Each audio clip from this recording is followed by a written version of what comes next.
Ladies and gentlemen, Assalamualaikum, good evening or good afternoon, and welcome to the Careem4Business event that's being held here today at the Movenpick in collaboration with LinkedIn Local Karachi. This is our fourth LinkedIn Local, and on behalf of Careem, the sponsors of today's event, I welcome you all here today. Thank you so much for coming. We have Thank you. We have three amazing speakers. Well, we have four speakers actually for you. One of them is not on the bill. He's a guest speaker, if you will. Our first speaker of the day needs actually no introduction, so I'm going to come back to him last. Our second speaker today will be Zia Abbas, who works with the Citizens Foundation. He left a career in banking to become the opposite of a banker. Our third speaker today is none other than Asad Khan, who is our GM for Sal, and he's going to talk about Careem4Business briefly. He's paid for the event, so I think we can give him 5 minutes. What do you reckon? चाहे लवाजमात उनकी तरफ से हैं, तो जब वो आए तो प्लीज़ उनके लिए बहुत बहुत सारी तालियां ज़रूरी हैं. और हमारे last speaker of the day will be Mudassir Sheikha, who is the CEO and co-founder of Careem. And we're very lucky to have him here today. He's in Karachi for like 7 hours, and he's agreed to spend one of those hours with us today, so we're looking forward to having him here. Our first speaker of the day is Mr. Rehan Majid. He literally founded the media buying industry in Pakistan in 1998. And since then, he is formally and informally known as the chairman of the board when it comes to the media industry. He does not require any further introduction, and with that, Mr. Rehan Majid.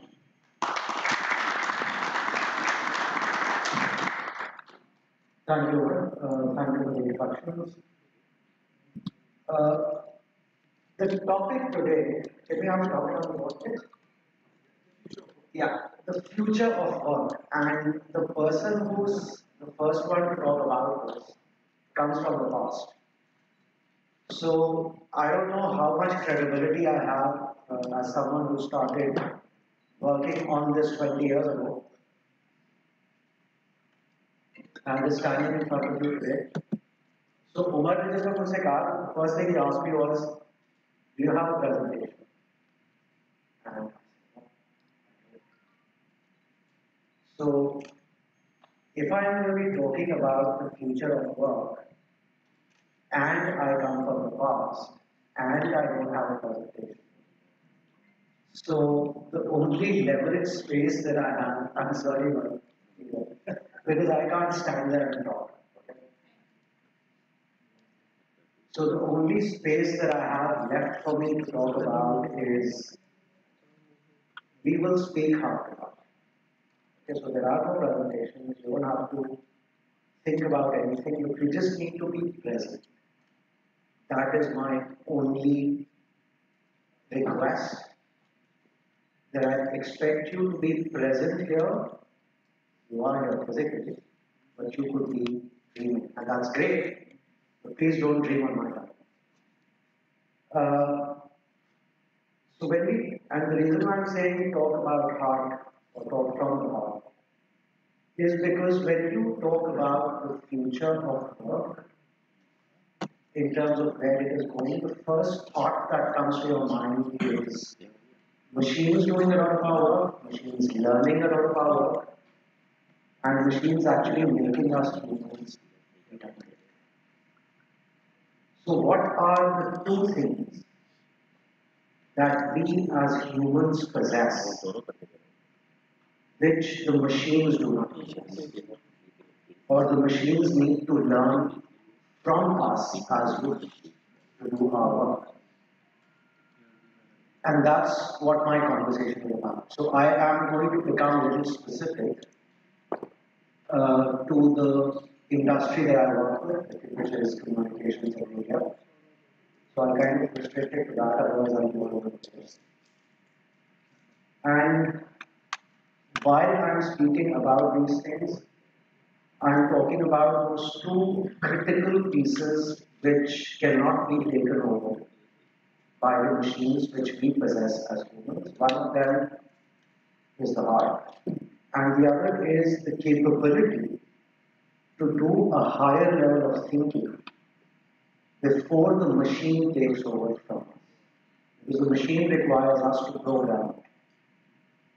So, which basically expects us as humans to repurpose the learning and to repurpose the way we educate ourselves going into it. So that's the space that I am going to be speaking about. Now let me just give you a bit of a background, and I need to go far away from you so you realize that it is actually coming from 20 years ago. When we started running the media agency, the expectation of large advertisers was that they wanted us to look at data, and based on data in terms of what people are viewing, listening to, reading, take decisions for placing advertising. To deliver on that expectation, we created departments within the agency which were called planning, buying, and operations. And when I say this, with the advent of digital coming in, even today when you speak with some of these communications companies that you work with, you'll realize that they'll tell you, "जी हाँ, हमारे पास planning department है, creative department है, account management department है, और digital department." So today the agency का thought process, which has evolved, that thought process has evolved, bringing in digital within the company as a name. However, keeping it far apart, not letting it interact with the mainstream of the industry. Now, unless you accept that the planning that you do for television, the creative that you develop for newspapers, or the account management that you do for account strategy that you do for the brand, also applies in a similar fashion to the digital platform, may it be search or social or video, you will not be able to create a complete solution.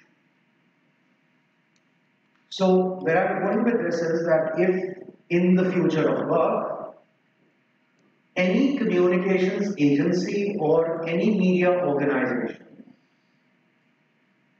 expects to survive, then they will have to focus on the content that they create, and they will have to focus on how to deliver that content and be agnostic about the medium.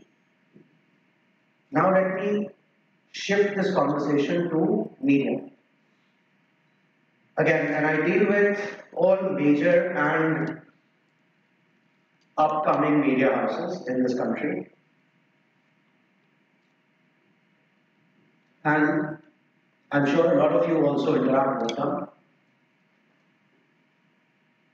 उनका एक बड़ा interesting problem है. अगर आप उनकी, for example Jio is my favourite example, अगर आप जियो से कॉन्वर्सेशन करें तो वो आपसे कहेगा कि जी ये मेरी सेल्स टीम है और इतने का मैं आपको इश्तेहार बेचूंगा अगर आप एंटरटेनमेंट चैनल पे जाना चाहते हैं, और मैं इतने का इश्तेहार बेचूंगा अगर आप न्यूज चैनल पे जाना चाहते हैं. लेकिन अगर आप कहें मैं इन दोनों में से किसी में भी नहीं जाना चाहता, मैं वेबसाइट पे जाना चाहता हूँ, तो मैं किसी वो हमारी डिजिटल टीम है वो आके आपसे बात करेगी. और वो डिजिटल टीम इस main, so to speak, mainstream से इतनी अलहदा है और इतनी कट ऑफ है कि वो आपस में एक दूसरे से गुफ्तगू भी नहीं करते. So that's one. Two, अगर आप jio.tv पे चले जाए तो आपको रियलाइज होगा कि वहां सिर्फ न्यूज का कंटेंट है, कोई एंटरटेनमेंट का कंटेंट का है. उसके लिए कोई वेबसाइट नहीं है, उसके लिए आपको यूट्यूब पे जाना पड़ेगा. अगर आपको जियो एंटरटेनमेंट का कंटेंट देखना है डिजिटल प्लेटफॉर्म पे तो आपको यूट्यूब पे जाना पड़ेगा, उनकी कोई वेबसाइट नहीं है. So where I'm going with this is that in the future of work, our media industry is sitting in 1998, whereas the rest of the world, the media industry is in 2018. So इन बेचारों के साथ क्या होगा अभी तो उनको ये भी नहीं पता. The way they're creating content is still the same. 13 episode का ड्रामा जो मैं बच्चा था तो पीटीवी पे देखता था. And just for record, I'm 51 years old, so जब मैं बच्चा था तो वो बहुत पुरानी बात था. Now, let's come back to the topic, which is the future of work.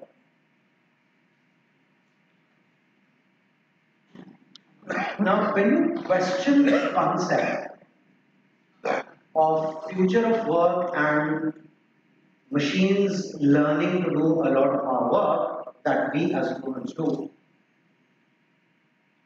हम उससे डर भी सकते हैं कि हम में से बहुत सारे लोगों के पास काम ही नहीं रहेगा, और हम उसे एज एन अपॉर्चुनिटी भी ट्रीट कर सकते हैं. वो हमारे ऊपर डिपेंड करता है कि हम किस तरह से उसको ट्रीट करें. सो बेसिकली होगा ये कि a lot of work, even now, a lot of data analytics work that we do is done by machines. So basically होता ये है कि जब वो मशीन्स वो काम कर रही होती हैं जिसमें हमें एक्सेल पे या एक्सेस पे या किसी ऐसे टूल के ऊपर जाकर उसकी एनालिटिक्स निकालने के लिए 12 घंटे या 16 घंटे लगते थे, अब वो काम हमें 1 घंटे में होके मिल जाता है. Which means what? The teams that we have, the people that we have now have more time to read those numbers more intelligently and not waste their time trying to just pull the bloody data. Which means what? That these people, and I'll give you a very simple example. We've hired people from, and we hire people from the top business schools in the country, whether it's IB or Sandhurst or Lums or GIT. उस बंदे को आप fresh graduate को लेकर आते हैं और उसके बाद उसको बहुत सारा डेटा पकड़ा देते हैं और कहते हैं बेटा इसमें से ये रिपोर्ट बना. वो पूरा दिन एक्सेल पे लगा रहता है. 2 महीने बाद वो बोर हो जाता है और कहता है यार ये क्या बकवास है बना. Suddenly there is a level of excitement for that kid because he is now or she is now doing a higher purpose thinking. And it depends on how you leverage or how you use the machines or the machine learning to work for you so that you get a time to do a higher level or a higher purpose thinking. Now, just related to the industry that I work in only, let me ask you a few questions.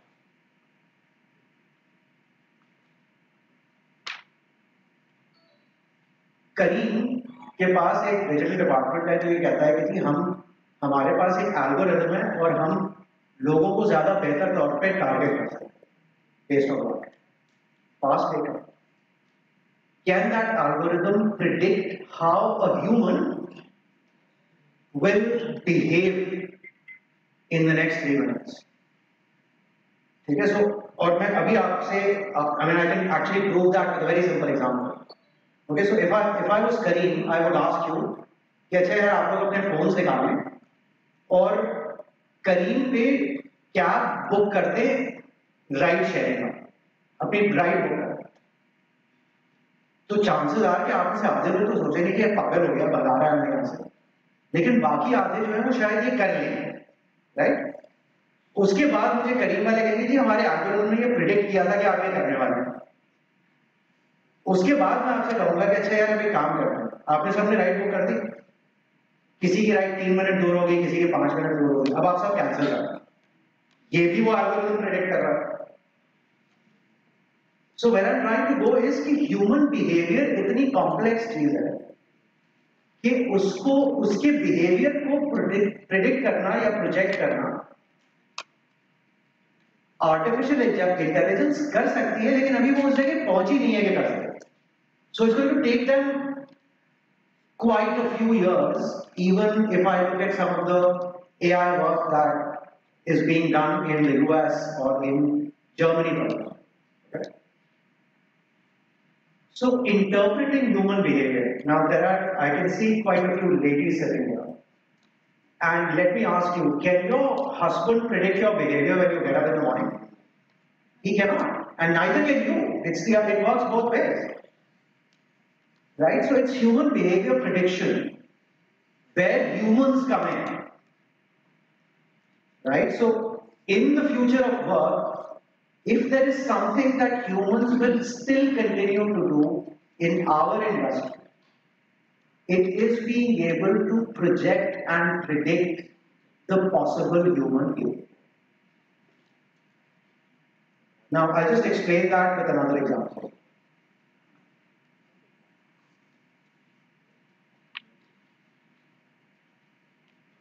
There are tools which Google has introduced, and those tools can actually customize and recreate your creative ad in 100 different ways in a space of 10 minutes.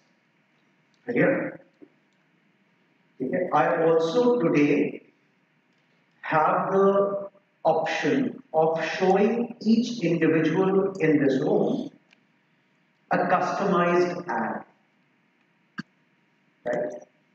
Now, what some of the digital experts say is कि जी किसको कौन सा इश्तिहार दिखाना चाहिए उसके लिए आपके पास एक आर्टिफिशियल इंटेलिजेंस टूल है वो कुछ एड सर्व भी कर देगा सो लेट्स से इस कमरे में किसी ने डिसाइड किया कि उसको बीबीसी की वेबसाइट पर जाकर ये चेक करना है कि इस वक्त कराची की सूरत हाल क्या है और उसके दौरान आपको एक करीम का इश्तिहार सर्व होगा which will take down your location, which will look at how you have traveled, so your previous destination, and say, if you're looking at the Karachi situation, we want to go home, here is a Kareem line. Now that's a very specific, custom-tailored ad which you can be served as an individual. Right? Now what's the ad? If I allow the artificial intelligence tool to choose that for me, what might happen? You might see an ad which you don't do as a creative platform. Right? So developing the creative platform will still have to come back as a concept to the human. ये काम artificial intelligence नहीं कर सकता कि वो creative क्या है जो किसी को पसंद आएगा so I am going back to being human on this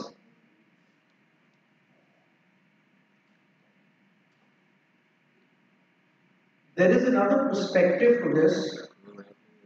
I have 3 more minutes.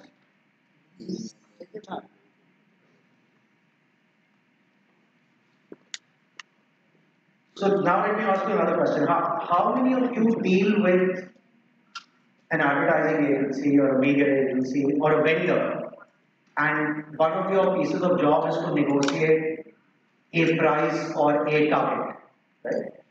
How many of you do that? Now, let me ask you a question. If all of this work was being done by a machine, could you ask the machine, I want more? And what do you think the machine will respond?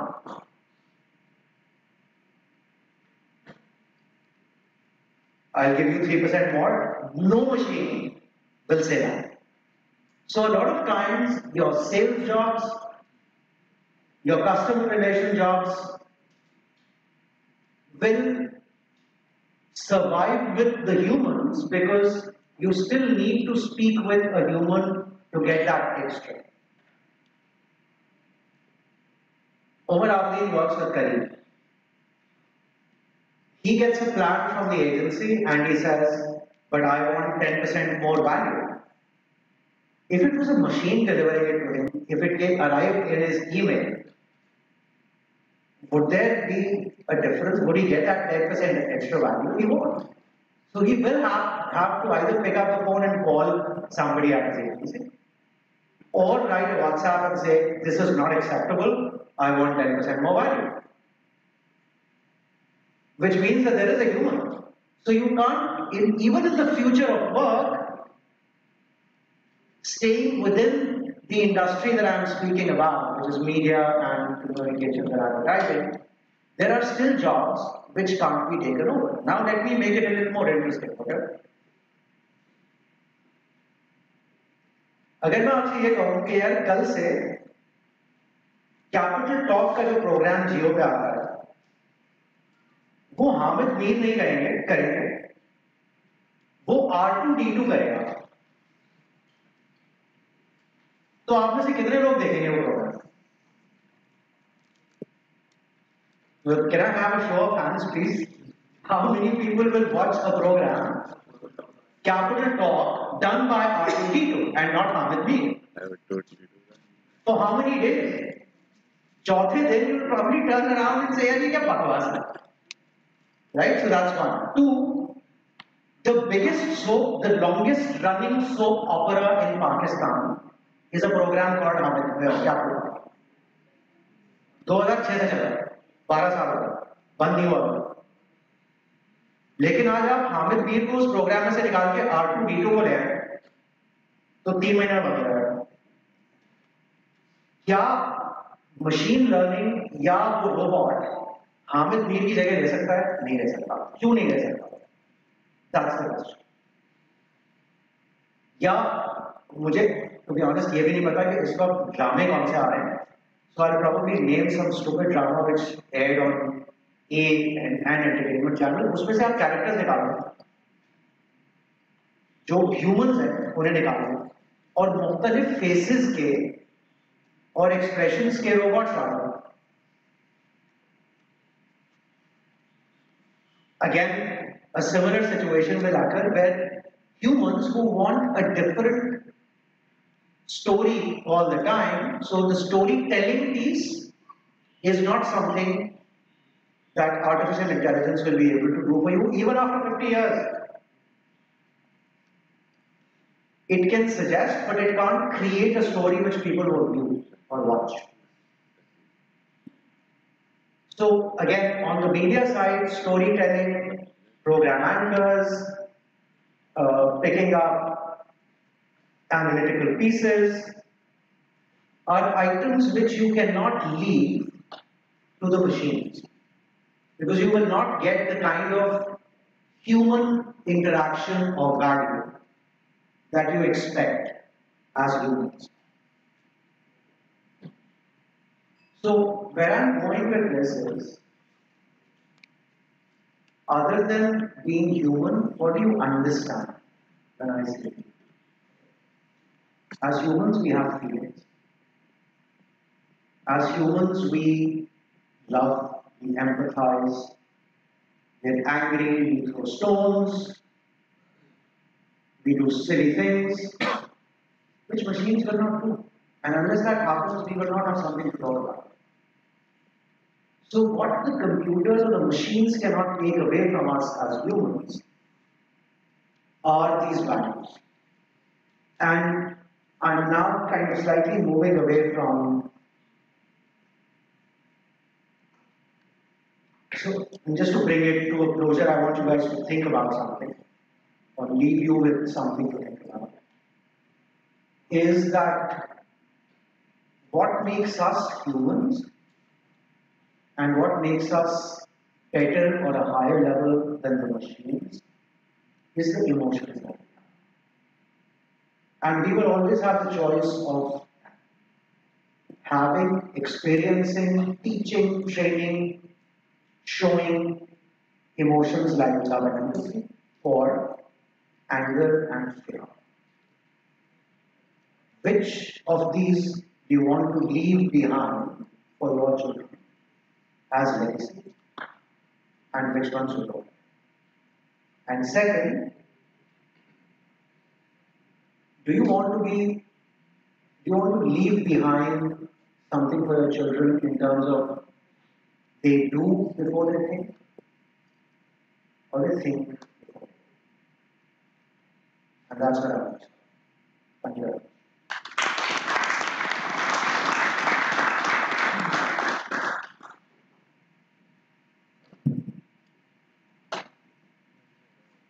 Thank you very much, Rehan. We're going to have a Q&A at the end of this session. So please feel free to hold your questions, or you can tweet your questions right now, and we'll try and get them answered by the guests while they're here. So I've been tweeting using everyone's handles. Please feel free to figure out, because there is not one Rehan Merchant on Twitter, as you can well imagine.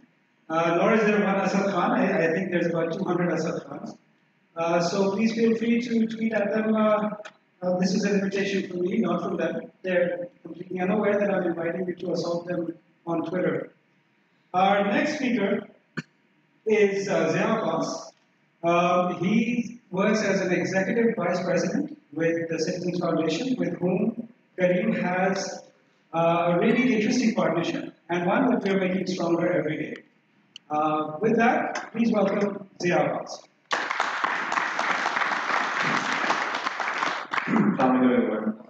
The only reason I'm standing on stage is because there's this wall of cameras and I really want to see your faces. वरना 6-3 होने के बावजूद कभी ये मौका आया नहीं कि I had to stand up on stage to see. Assalamu everyone, and thank you for being here. Thank you, Umar. One has to be careful.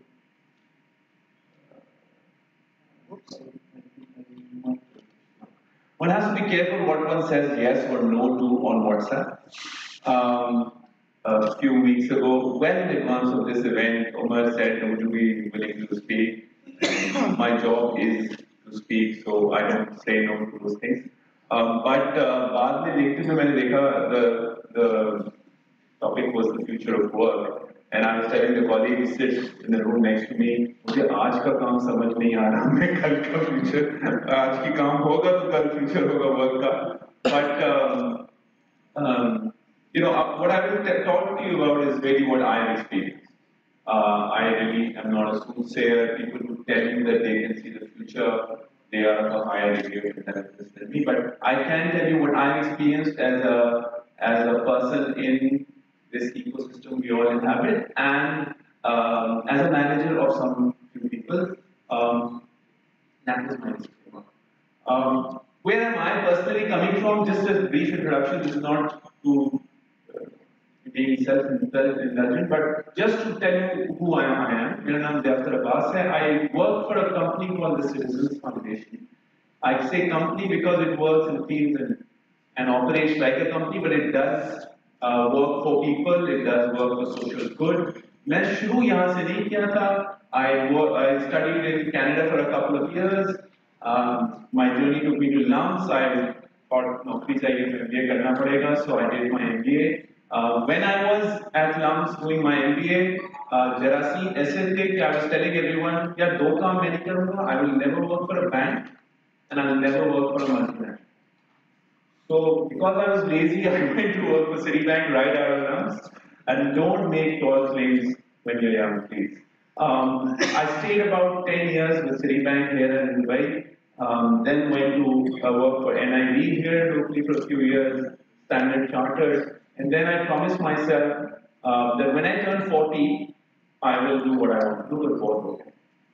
And that came, and then I went to work for the Citizens Foundation. People ask me this question a lot. Why did I leave banking? It was about 17 years. Again, not to talk about me, but I think this is something that since I've done it, I've recognized this emotion, in a lot of people. So I want to just bring it out and put it in the air and in the light and talk about it a little bit today.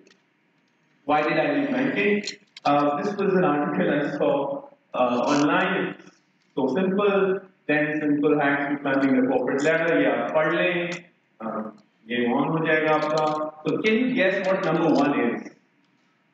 Anyway, shout it out. Number 1 on the 10 simple hacks. You clickbait it, but still, इसमें कोई तो wisdom होगी. Anything. Be the first one in the office. Anyone else? No. We don't know what success in the corporate world will be like. Anybody? यहाँ तो कुछ कह रहा है. नौकरी छोड़ दो. नौकरी छोड़ दो. नहीं, that will not work for the corporate ladder. But you're right. Show up. After about 10 years in Citibank, I felt like management associate track and there is a label that the banks give you if you're on that track and you're doing reasonably well. ये cheetah है. तो cheetah जो है has to show up. He doesn't have to move the P&L. He doesn't have to create a business. And then that's a waste of a lifetime. You just have to just walk the track from Pakistan to Dubai, Singapore to New York, and game on again. It's not how you make something. People who are in this ecosystem will recognize I'm not just making it up. This is reality. You just have to not mess up, and things will be okay. This word is a new word, but I love this because it's really what I realized a lot of things were about, but too late. It is essentially the application of typical elements of game playing, i.e., point scoring, competition with others, rules of play, etc., to other areas of activity, typically as an online marketing technique to encourage engagement with a product or service. So gamification यानी कि आपने gamify कर दिया किसी चीज को. Very small example अभी पुरानी technology लगती है. Foursquare, I don't know how many you've used it. Launched in 2009, 60 million users. अब तो कम हो गया शायद. People have figured out. But let's say this is a lady called Dens. I don't know why I chose this name. But basically करते आप ये you go to locations and you say मैं यहाँ था या मैं यहाँ थी. And if you do it enough time, you can become the mayor of Starbucks on 20th Avenue. I mean, you've arrived in life.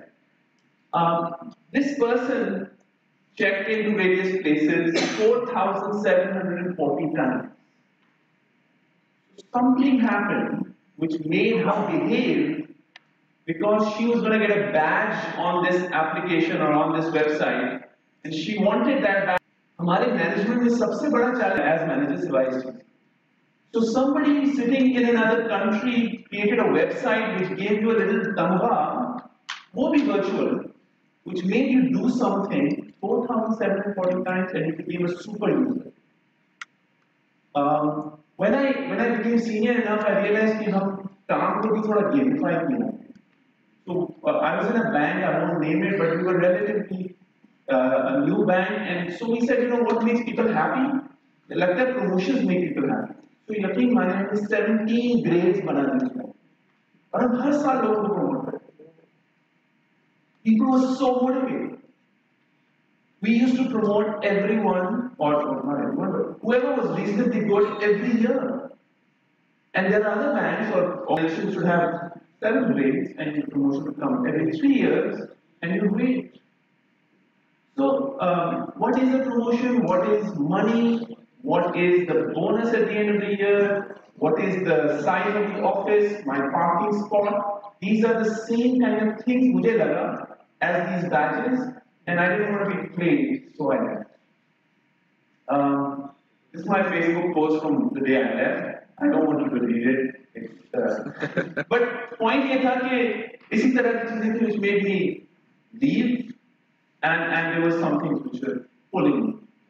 When you step back and say, what is it that drives people? Why do people do the things they want to do? They eventually end up doing. This is really something that from day one at work I've struggled with. A lot of you would struggle with this every day. And हमारा traditional answer क्या है? हमारा traditional answer ये है carrot and stick. लोगों को कुछ reward करो तो वो काम करते हैं. लोगों को कुछ सजा देनी पड़ती है तो वो काम दूसरे वाले नहीं करते. Essentially, between these two things, you can drive behavior. But there's been a lot of research, and I would encourage you to read this wonderful work by Daniel Pink. Google it. It says the best use of money as a motivator is to pay people enough to take the issue of money off the table. Pay people enough so that they're not thinking about money. उन्होंने बड़ी research की इसमें. मैंने कहा कि जो repetitive काम है, जो सिंपल काम है, मे बी ऑपरेशनल काम, may be stuff that is predictable, जिसमें ज्यादा प्रॉब्लम सॉल्विंग नहीं है, उसमें अगर आप पैसे दे दें तो there is increase in productivity. आप उनसे कह रहे हैं ज्यादा करोगे तो और पैसे मिलेंगे, थोड़ा सा इंक्रीज इन प्रोडक्टिविटी। बट जैसे ही थोड़ी कॉम्प्लेक्स प्रॉब्लम सॉल्विंग आ जाती है, रिलेशनशिप्स आ जाती है, इमोशनल इंटेलिजेंस आ जाती है, तो पैसा इंसान को कंफ्यूज कर देता है and actually performance falls. So what is it that does drive people? Once money is off the table, and if you're comfortable, Daniel Pink says three things drive people: autonomy, mastery, and purpose. ये क्या words है? इसका मतलब basically ये है कि autonomy is about having or choosing stuff. Autonomy is the freedom to choose stuff. मुझे कुछ पावर्स हैं या नहीं है, मैं कुछ खुद डिसीजंस ले सकता हूं या नहीं ले सकता at the work that I do. If you do, it makes you happy. If you are powerless, you feel like you're useless. Why not? Second, you want mastery. I want to be good at what I do. I want to be good at something. If you become good at something, if you're learning something at work, you feel good. If you're not, why not? But eventually, this last bit really engaged me when I read this, which was, you want meaning. How does what I do fit into something more important than just this act? ये task मैं कर रहा हूँ, मैं रोज time deposit book कर रहा हूँ. Somebody has to book it. But why is it important? And if I don't know, then I don't know. But if I know, and if it has more meaning than just my act, and if it has truly special meaning, that's how much more motivated I am. Autonomy, mastery, purpose. I realize बहुत सारे different stages पे लोग इन levers से के basis पे अपने life decisions लेते हैं, उनका behavior इससे drive होता है। तो उसको मेरा तो हुआ है over years, and आज भी होता है। Why am I saying all of this? Because this kind of made me realize what, and you know, in the tradition of good clickbait, that's fucking jam है। एक तो पहली force ये आजकल के बच्चे, right? I mean, what I think is that millennials are taking risks with their careers early on. This is not coming from any research. I have no data to prove it, but I think I'm shocked at the fact that आज एक 2 साल career में गुजारा हुआ लड़का या लड़की वो करने को तैयार है जो हमने हिम्मत की पूरी जिंदगी में गुजार दी। यार एक दिन आएगा इतने पैसे हो देंगे कि फिर हम वो काम करेंगे जो दिल चाह रहा है। So for me that was 17 years. For many it's the age of retirement. जब मैं रिटायर हो जाऊंगा तब मैं यहाँ जाऊंगा, वो करूंगा, ये खरीदूंगा, ये चलाऊंगा। But people today, I don't want to say kids because really they know a lot more at that stage than I did. They are choosing to start their own businesses. They're choosing to not do a fixed 9 to 5 and do various different things that pay their bills and let them do what they want to do. There are people who are actually coming to the non-profit sector and doing work which makes their heart happy. Even when they don't have a house and a car, but so early on, they're just taking another path. बहुत सारे लोग आपको कहते हैं कि millennials ऐसे हैं वैसे हैं, but I found research which asked millennials कि वो क्या सोचते हैं, so I thought it was useful to share. 44,000 articles लिखे गए हैं सिर्फ एक साल में about millennials. So there's an industry about explaining millennials. ये कोई नई चीज नहीं है, हम भी जब छोटे थे हमारी generation X भी everybody was trying to predict. उस वक्त इंटरनेट नहीं था इसलिए there weren't that many articles. But first thing is 55% are not engaged at work. And 16% are actively disengaged. Sorry, it's just not happy. And that sounds very alien, but when you meet them, they are not there and you can see it. They expected much more of their job and they are really not happy. They are flightless. 38% are actively looking to switch roles and 43% are open to offers. But they'd rather stay. Close to 50% say they would be happy to spend their entire careers with one company. So, नाखुश हैं, ढूंढ रहे हैं नौकरियां, but अगर सही जगह मिल जाती तो पूरी जिंदगी वहां गुजारा। Their values matter to them. 97% believe that it's important to work for someone who shares their values. And I'm telling you, there's a lot of similarity, but when I was taking up my first job, I knew that my values were not the same as my company. It was not a consideration. We thought we were parts of a much stronger, much bigger system, much more powerful than us. नौकरी चाहिए, काम करना पड़ेगा. But today, millennials are interested in finding people choosing paths which align with what they feel is the right thing to do or the more important things to do. This is not necessarily social values, it could be just things that they find true, but they want to align, which is much more than just getting to do a job. Number two, the lines between purpose and profit are blurred. The purpose of profit थोड़े brand terms है, but corporate और social sectors में जो lines हैं वो blur हो रही हैं. उसके बहुत different तरह की manifestations हैं. एक तो traditional CSR है, आप एक check लिखते हैं, किसी को दे देते हैं. This is a shameless plug for my partners.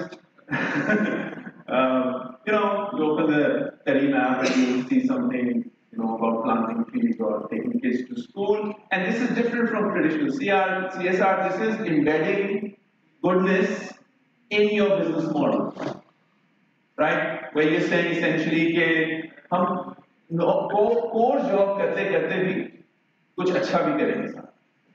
इसी तरह KFC ने कहा every bucket के साथ शौकत खान को 50 रुपए देंगे. They're embedding it in their core model. And then there is where goodness is the core business, and profits are actually just a tool to ensure sustainability. आप निकले थे कुछ अच्छाई करने, and the fact that you are making a profit at the end of the day is ensuring that you keep doing it, and you don't have to look out for donations, etc.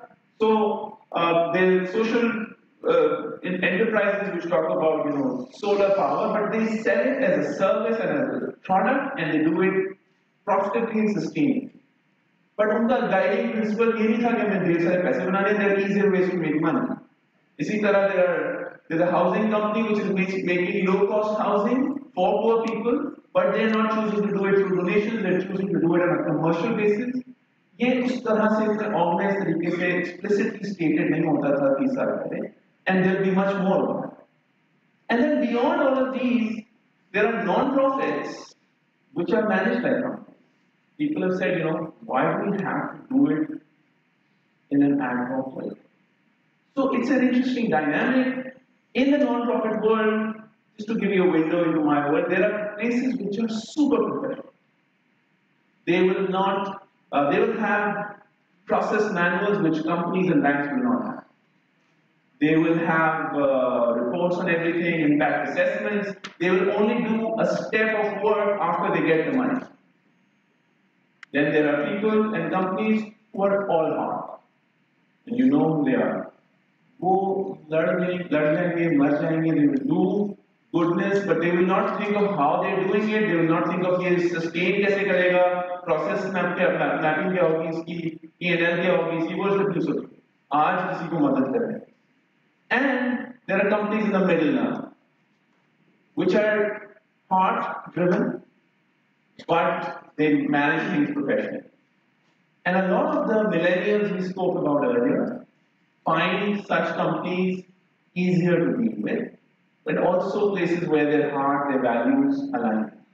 And increasingly is other. When I was looking for a job, there were one or two. Now, if you look at Karachi itself, there are 5, 6, 8 non-profits where you do professional work, where actual managers with experience teach you how to manage, not just how to do non-profit cause-driven work.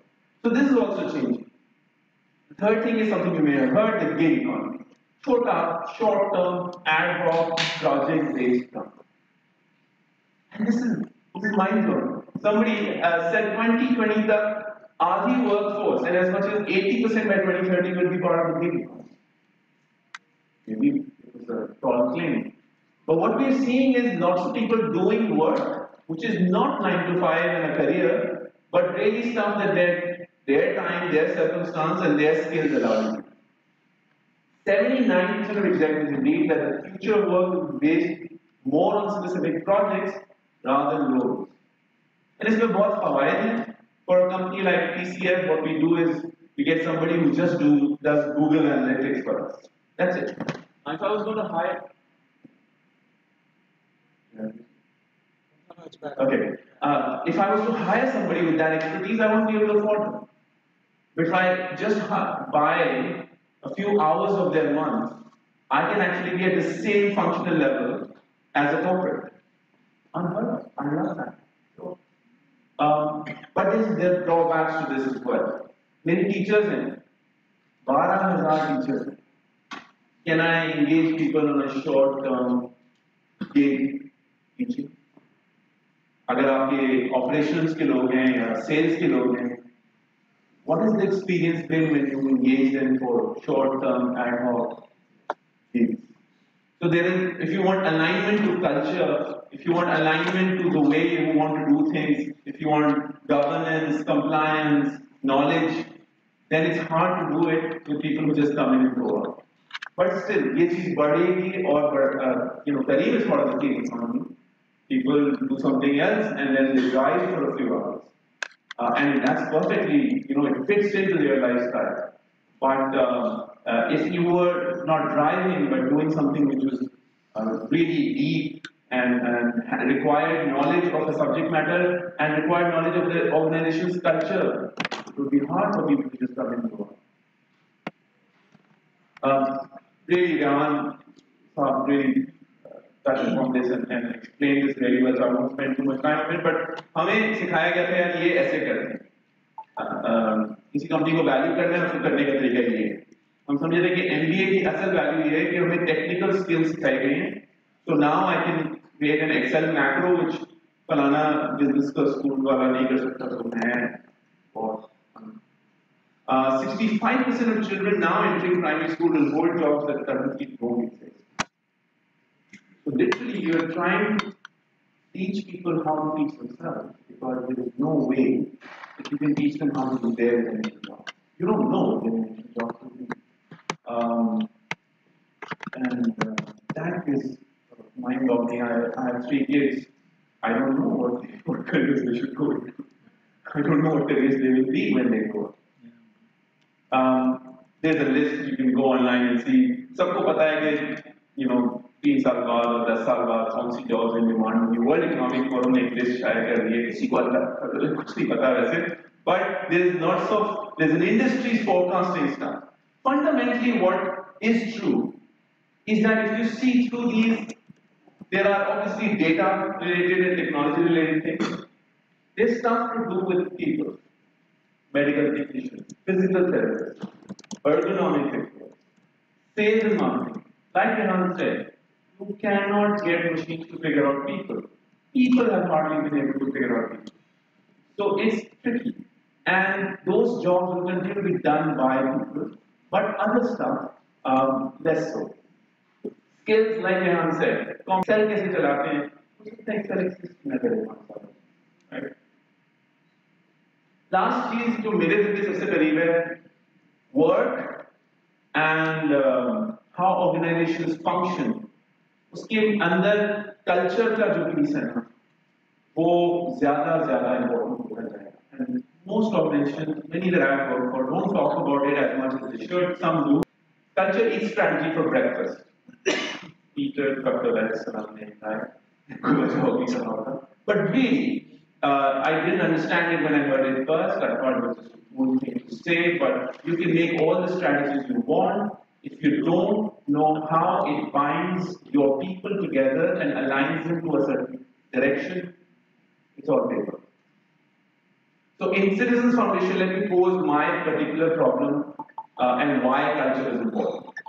We have 220,000 students enrolled currently in our schools. We have 1,500 plus schools as we speak, all over Pakistan. These are in 800 plus locations. These are not your main street locations, they are out in the boondocks. They are where you don't expect a hut and suddenly you find a common school. 17,000 employees, 17,000 full-time employees, 14,000 of them are women. We are the largest employer of women in the private sector. All of this is managed by 250 people. मेरे head office में 200 लोग भी नहीं. So, for anyone who's in a large company, you'll know this better than I do. 250 people do not get to manage 17,000. If you just say, each manager को मैं एक direct line of authority दे दूँ, and you do make some sort of ratio between this, there is no way people can actually direct 17,000. Each location gets visited 3.5 times a month. So some area manager, some cluster manager, some head office guy goes to each physical location 3.5 times every month. We think we're doing a lot of oversight. But what is that all? Combined 4 hours, 5 hours of supervision. And when that person goes away after the visit, उस school में एक principal रहता है. So I have about 1,000 principals who run my organization. And if they don't believe why we do what we do, and if they don't believe that we should do it the way we want to do it, the how of our program, they can easily go in a 90-degree direction and we wouldn't even know. हमें पता भी नहीं चलेगा अगर एक school कुछ और पढ़ाना शुरू कर दे. So it is absolutely incumbent upon us कि हम कल्चर को explicitly manage करें और उसको इस्तेमाल करें इस पूरी मशीन को अलाइन करने के लिए. So how do we do it? We have a single basic pillar. People who are aware of this gentleman called Skegma, who have heard about it, please do ask me later on. I'm happy to. But care and growth. Our culture is based on these two words. And what that means is, contrary to accepted wisdom, we prioritize intent over outcome. This makes no sense to any manager. हर कोई कहता है management by objective दो, achieve होगा तो उसको सजा दो, achieve नहीं होगा तो सजा दो, सब शांति. मैं 800 लोकेशंस में मॉनिटरिंग नहीं कर सकता unless I reverse this and I say मैं तुम्हारा इंटेंट देखना चाहता हूं. और एक्चुअली मैं तुम्हारा इंटेंट तो बिल्कुल भी मॉनिटर नहीं कर सकता. सो पहले तुम मेरा इंटेंट देखो. You look at what I am trying to do, and if I can align them to the eventual intent of the organisation, and if I can show them that I care about or a better route home if you're traveling. So you're actually generating data at every moment. And it's about, so because that data is not being generated in the form of physical paper reports, we're calling it digital. So which is why I'm saying, it's not a box. Okay, basically a lot of it is about how you live your life and how that life can be made better. Now, other than banks and telecoms who are beginning to realize, but they're also kind of coming off it. So, and I think Mudassir will agree with me if I said that in 10 years' time, you will have a pipe operator called telecom, because all the other over-the-top services are being handled by or being offered by other companies. And the banks will probably give way to microfinance companies, who are offering you free credit based on the number of Facebook friends you have. Right?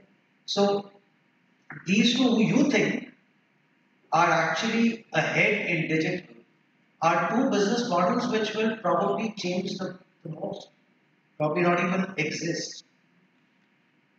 Okay, so how far are we away from that? We are not very far. It just depends on how quickly we as people who live in this country can actually embrace it. If I may, it's a great question, and I think one that is not understood very well, as Rehan described. This is going to be the future DNA of how everything works. Data is there, whether it is currently being captured or not, it is there.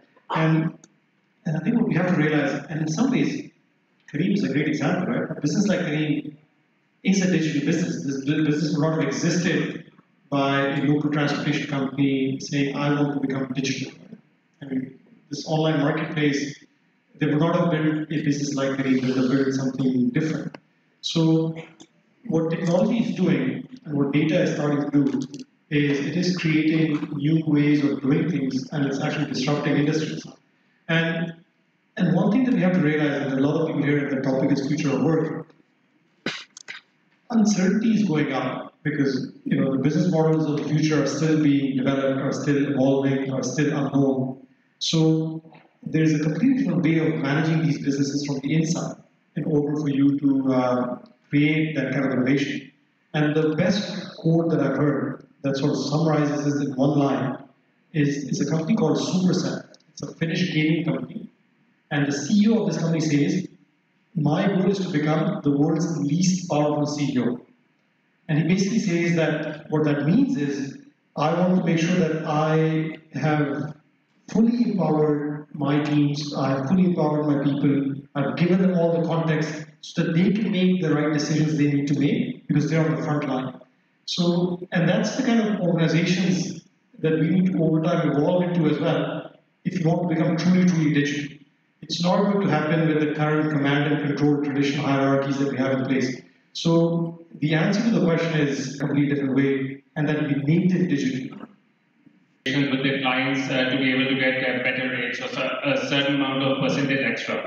So as I see it, maybe it is a form where humans are maybe driving inefficiency, and if per se we were to continue to exist in a relationship where we let humans drive AI, we might not be able to get rid of that efficiency. So if we have Zia Saab and Rehan Saab leaders sitting here, and if we were to continue to allow humans to dominate rather than AI to dominate our workplace going forward, might continue to be inefficient. Is that a correct way of looking at it, or is that an incorrect way of looking at it? Driven decisions and human-driven decisions is again emotion. A digitally driven decision will tell you this is what the decision is, this is the price. Yeah, and if you buy at this price, this is what's going to happen to your final product cost. And then you as a human will bring in that emotion and say, but I don't want to live with this. How can I change it? And that's where your human piece comes in. As a human, also you can choose not to raise that question. And I think that's probably where some of these positions in future will disappear. With humans living with what they get with data and not question. So the human piece only comes in over the artificial intelligence data or whatever data you're looking at, is when you question the data and say, why this?